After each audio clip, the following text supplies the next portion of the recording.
பிரியமானவர்களே, இயேசுவின் நாமத்தில் உங்களை வாழ்த்துகிறேன். எப்படி இருக்கிறீங்க? இந்த நாள் உங்களுக்கு எப்படி இருக்குது?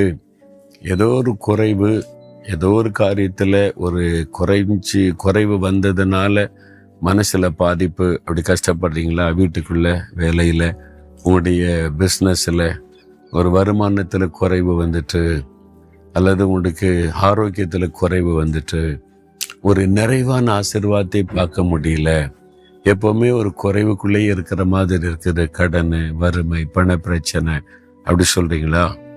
ஆனா நம்ம குறைவில்லாமல் நிறைவான வாழ்க்கை வாழ தான் ஆண்டவர் விரும்புகிறார். அவர் நம்ம நிறைவாய் ஆசீர்வதிக்க விரும்புகிறார். அப்ப ஏன் குறைவு வருது? ஆண்டவர் நிறைவை தான் ஆசீர்வதிக்க விரும்புகிறாரு. பிறகு ஏன் குறைவு வருது அப்படின்னு சொன்னாங்க. ஆண்டவர் என்ன சொல்றாரு ஆலோசனையா? 34ஆம் சங்கீதம் 9ஆம் வசனத்துல, கர்த்தருக்கு பயந்தவர்களுக்கு குறைவில்லை. அப்போ நம்ம பக்தியா இருக்கிறோம், ஆண்டவர் மேல பக்தி இருக்குது, விசுவாசம் இருக்குது, அன்பு இருக்குது, அதெல்லாம் சரிதான். இது மட்டும் போதும்னு நினைக்கிறீங்களா? நான் அவரை நேசிக்கிறேனே, அவர் மேல விசுவாசம் வச்சிருக்கிறேனே, அது போதும்னு நினைக்கிறீங்களா? இல்லை, பயப்படணும். இன்னைக்கு மக்கள் மத்தியில தெய்வ ஒரு நம்பிக்கை இருக்குது, அதெல்லாம் ஓகே தான். கடவுள் பக்தி இருக்குது, அதெல்லாம் இது போதாது.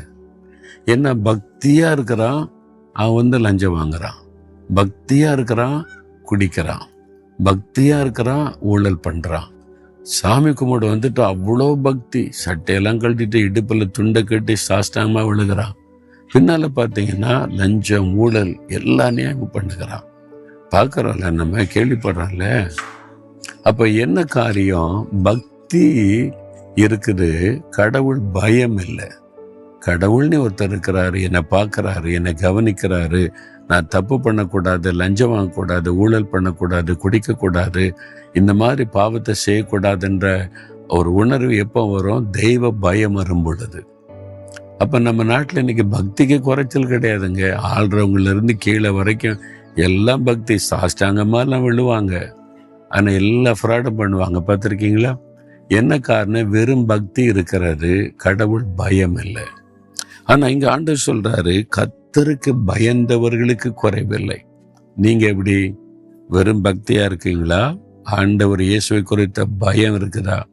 பயமும் பக்தியும் இருக்கணும். பயபக்தி, அதான் ரெண்டும் இருக்கணும்.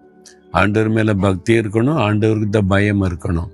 பயம் இருந்தா என்ன செய்வோம் தெரியுமா? நான் பேசுவதை இயேசு